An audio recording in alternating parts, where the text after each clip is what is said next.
made and I helped with it, which we made together. Yes. Yeah, thank you for having me.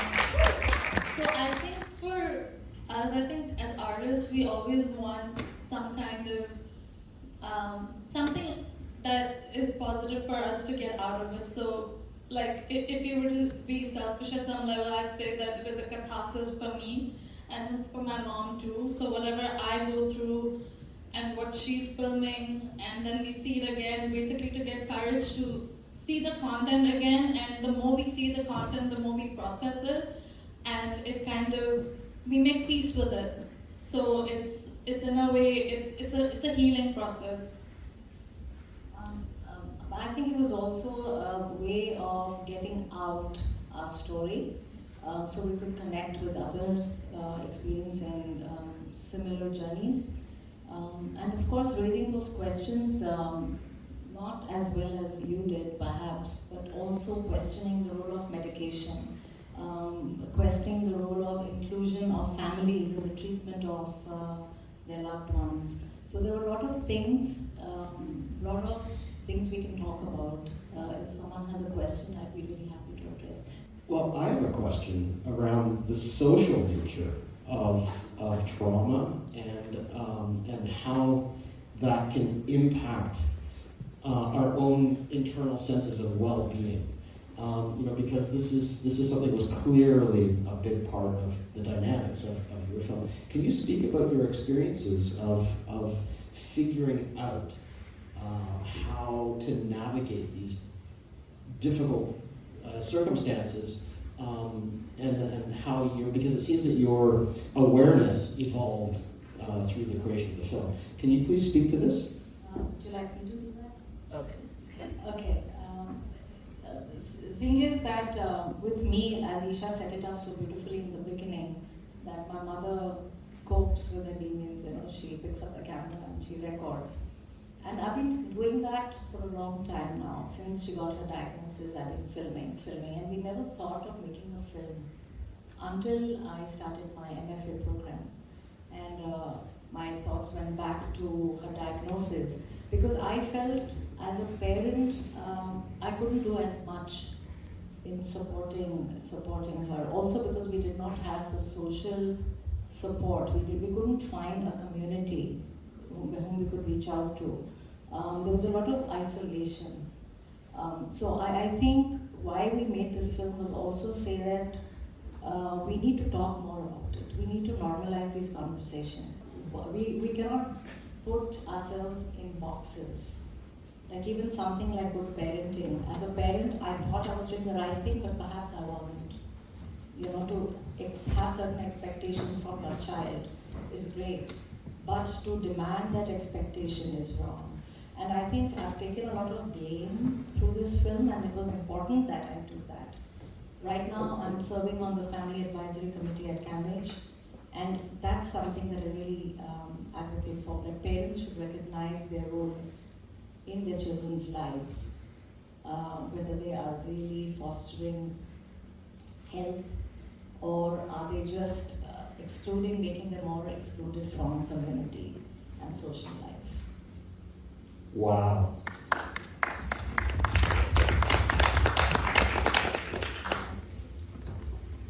Yeah, can you speak to the other side, like your experience, Isha? Yeah, so for me, honestly, to be very honest, while this was being made, I was in and out of episodes, and I had memories where I would write poems while I was actually in isolation.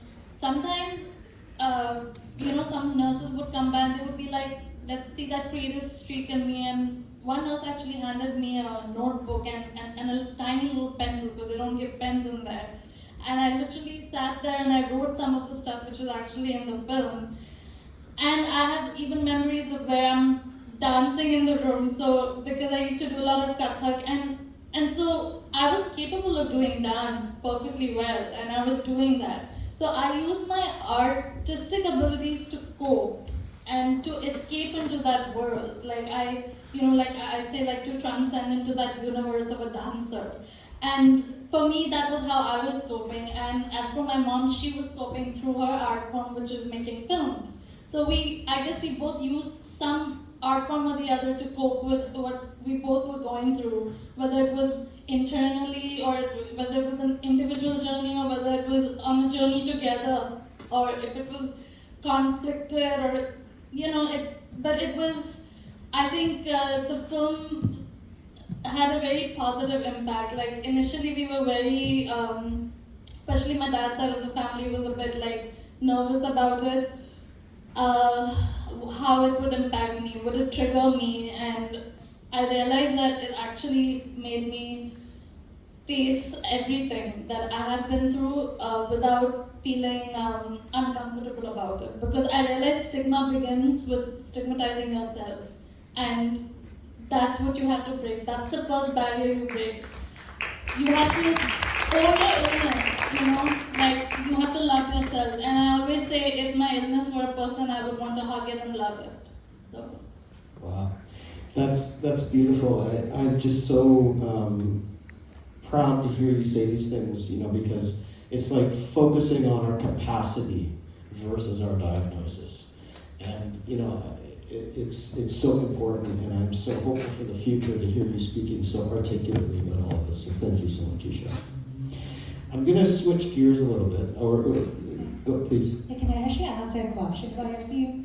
So as I'm watching, I find out that the timeline is kind of non-linear, so it kind of go back and forth.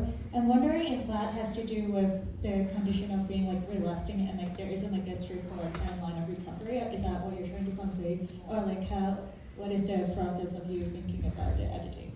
Okay, thanks for asking. It's an important question. The thing is, I had been documenting when she was 16 and she got the diagnosis, and I hadn't seen that footage for very long. And it was just recently when I saw it, it kind of hit me, and I said, this is a story we need to tell. I wasn't planning to make a film about us. For my MFA thesis, it was a film to be done with actors. But COVID hit, and during the pandemic, I was just left with all the footage that I had. And unfortunately, Isha got sick. And that was the time when I invited my son, who's sitting in the audience somewhere. He was 16.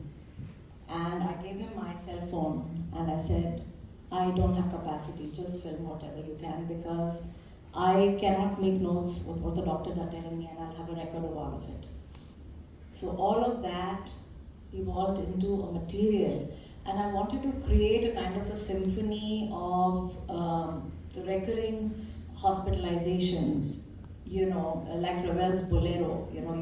You keep repeating, and more than the temporality of it, it was in the moment how we were experiencing her hospitalization, and then her coming back, then the hope, and then again hospitalization, because somewhere the medication wasn't working. There was no therapy, in fact. So it was a very, very difficult period, and I just wanted to evoke that emotion of what the family was experiencing, not what we, the two of us, because for the family it would have become a saga. If I included all the material, it would just become a very long film and more painful than it is already. But for me, it's also an unfinished conversation that I'm having with my daughter. I want to leave it for her as a legacy, to let her claim it, let Isha help Isha, because that is the long and short of it. We have to help ourselves, whatever we're going through. There is support, which is great, but if you're not willing to take ownership of who you are and what you're capable of, no one else is going to be there for you. You have to first be your own advocate, like yourself, Thank you. For some of us, our work, a lot of it is related to justice. It's related to trying to reconcile things for ourselves, but it's also about self-actualization. So it's like the past and the future, with the present as the conduit into the future. Is there anyone who would like to talk about their ambitions for themselves through self-actualization in their work? The very act of creating something, we are already moving towards self-actualization in a way. So it is a process. It's not a destination, right? Even self-actualization, we have to keep on connecting with our inside, the art which is within us. Because once you keep working with it, it keeps you alive. It's the compost, which keeps the plant rich, Does that seem like something? My word for it is unfolding. Yeah, for Yeah. sure. Yes, all the time. So as a fellow South Asian, the stigma of mental health runs so deep. It is so real. As Thomas King said, the stories we tell, the truth about them is that that's all we are. Once you put them out into the world, you can't take them back. And stories are resistance, and stories resist dominant discourse and narratives that are embedded within our consciousness about things like normalcy. What is normal? So just so grateful that you guys made this film and put it together. It's so beautiful. And my question is, would you ever consider screening something like this film in India or in Pakistan or in South Asian countries? Because the backlash, and you just do not know how it's going to be perceived. These stories are erased. Over here as well, but especially back home. Mental health runs deep in my family. Labels are avoided. I think labels give us strength. They provide clarity. They help us navigate experiences that sometimes aren't easy to identify. But it's not like that in Pakistan. And I have a family member who's bipolar, and their doctors in Pakistan tell him not to think about the label. It's like it's so ingrained within our consciousness. And so, like, your film was beautiful. I was crying, I was laughing, all of it. And my question again, would you ever consider screening something like this? Actually, it has been screened in India, but the difference is we are here. We're not living there. And I think it was well received, but there was a lot of discomfort in the auditorium, what I learned about, from the organizers. So they couldn't ask any questions. So you're looked at as maybe they've just watched a spectacle and it's difficult to engage with the story that they've just seen. And they don't know how to respond to it. That they've just seen something, but they're uncomfortable to ask anything. So one question about, so how are you all doing now? So what does that? The happy ending. Yeah, so they're looking for the happy ending, because recovery is not a destination, right? It's a process, and that's something which I think one tried to convey in the film. Yeah, actually, as I was seeing this film, I was crying a lot, but I was also thinking, what if I was, what if I was sitting in India and this was happening? And I was like, maybe I'll talk to mom, maybe we'll, edit the film a little and make it a little more palatable to that audience. But the more I think about it, the more I feel that it should be screened just the way it is, because people need to know that this is the reality, and until and unless you actually face it and have the courage, someone has to open the conversation, otherwise it's not going to start. We can't keep hiding behind our fears, and especially in countries like India and Pakistan, this has to be talked about more, not just openly and in public and in society, but in our families. There is prejudice, there's bias within families, exactly. Well, congratulations to everybody. I'm delighted to be Naomi Laufer's mother. Yay! And I want to know how many doctors came to the festival this year. That's a question I don't have the answer to. Is there anybody in the room who has the I answer? echo your question. Were there a dozen, 20, 30? A lot of work's been done here. I would hope that some of the medical people would come and share the results. I happen to align with exactly what you're saying, and when Workman Arts moved into this building, was so tremendously filled with hope and excitement, because I thought perhaps now we can have better integration between parts of our culture or society that are siloed, and I totally I still hold hope for that.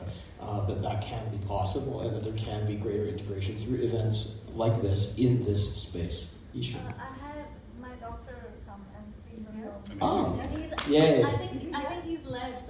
Dr. Omar Hussain. Yeah, he did come with his wife and yeah. Please acknowledge him for that. We're getting the hook. We've been speaking for so long now, and we could have spoken for so much longer, but unfortunately, we need to make way for the next event. Emily, I want to thank you so much for joining us virtually, for your contributions, and everyone else on the panel, for those in the audience, thank you, thank you for the organizers for inviting me to be in this role today. So thank you so much, everyone. Have a wonderful rest of the day. Thank you, Grant.